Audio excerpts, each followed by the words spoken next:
When the U.S. took over our education, there it went. They took our language, they took our land, they took our identity, and they really succeeded in taking our will to live.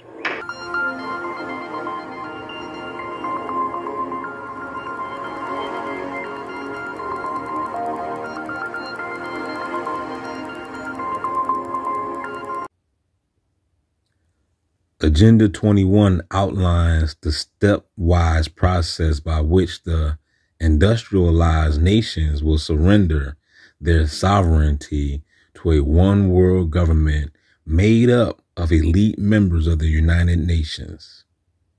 They realized years ago that military actions and taxes cannot control the entire population. The technology being used experimentally at this time in case of electronic harassment may one day be used to control a global population. That day got exponentially closer on November 4th, 2008, with the election of Barack Hussein Obama to the presidency of the United States. Many victims of electronic harassment that I've spoken with have a strong hatred for former President Bush and his Vice President Dick Cheney. They place a large amount of the blame on the Bush administration for their targeting, mostly because of his passing of the Patriot Act, which does deeply infringe upon our right to privacy. However, this type of experimentation started in the 1960s, long before Bush ever thought about running for president. The technology behind electronic harassment has been refined over decades as advances in technology have made it easier and easier to deploy. President Obama, promising governmental transparency, has had the most opaque State Department we have ever had. Many victims of electronic harassment felt certain that the promises of transparency would translate into disclosure of the technology being used against them, and their torture would cease upon his election. The Obama administration has done nothing about non-consensual experimentation and appears to be using electromagnetic technology at an accelerated rate far beyond that of prior administrations. Despite thousands of testimonials and petitions directed toward the Obama administration regarding electronic harassment, no action has been taken. Even worse, he appointed a bioethics commission to research the possibility of non-consensual experimentation that may be ongoing in the United States or abroad. I spoke at the first Bioethics Commission meeting and submitted well-written documents from other physicians dealing with victims of electromagnetic experimentation. Hundreds of victims themselves appeared at the public forums voicing their complaints directly to his appointed broad. In the end, his broad appointed apologists denied any substantial evidence of non-consensual experimentation in the face of an overwhelming amount of evidence to the contrary.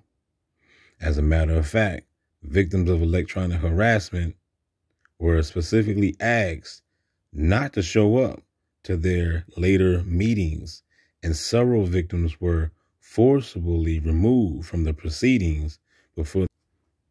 As a matter of fact, victims of electronic harassment were specifically asked not to show up to their later meetings, and several victims were forcibly removed from the proceedings before they could have their voices heard.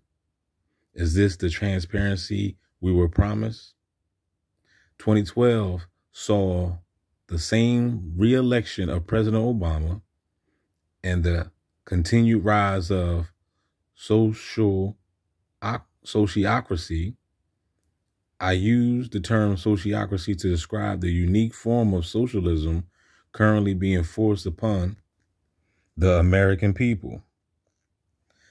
Most strict socialist countries do not have elections. If they do, they are strictly for appearance sake, and the same leaders are continually elected. Chavez in Venezuela, Putin in Russia are fairly good examples of this. However, in the United States, we still hold elections and have the illusion of being able to make a choice between 2 or 3 different ideologies with regard to the candidates and their respective parties. In reality, it doesn't seem to matter who is elected. The outcome will likely be the same. Can I get a no-no there? Of course, there are no exceptions, but the lifelong professional politicians on both sides are looking for control of the population through excessive government and unusual regulations, resulting in the dismantling of our freedoms and liberties. The Obama administration has set the gold standard for pushing through regulatory legislations that will prove to be detrimental to the citizens of the United States.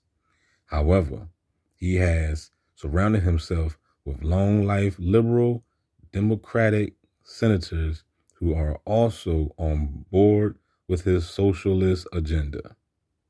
And that's what it is. That's what it is, y'all. Everybody, they holding hands with each other. They get in the paper and they all a part of one big gang. And that gang is to enslave your Negro ass. Or whatever race you are. Yeah, DB.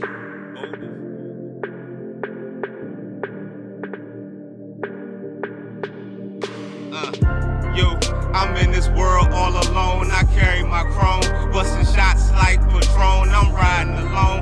I speak the truth on the phones. We're watched by drones. No privacy in your homes, but get your paper, man. Get your paper, man. Get your paper, man. Nigga, get your paper, man. Get your paper, man. Get your paper, man. Get your paper, man. Nigga, get your paper, man.